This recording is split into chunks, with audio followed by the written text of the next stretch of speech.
ప్రతి అక్షరం ప్రజల పక్షం. HR9 న్యూస్ టీవీకి స్వాగతం, సుస్వాగతం.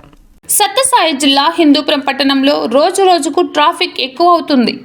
స్థానిక చిన్న మార్కెట్ నుండి వాల్మీకి సర్కిల్ వరకు నిత్యం ట్రాఫిక్ జామ్ అవుతుంది. వాహనదారులు ఆ మార్గాన వెళ్లాలంటే కనీసం 20 నుంచి 30 నిమిషాలు పడుతుందని వాపోతున్నారు.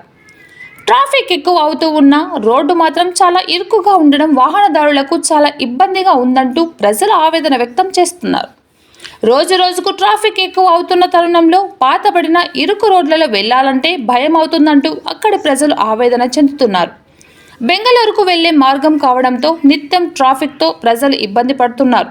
దీనిపైన ప్రభుత్వాలు స్పందించాలంటూ వాహనదారులు, ప్రజలు చెప్పకనే ఆవేదన వ్యక్తం చేస్తున్నారు.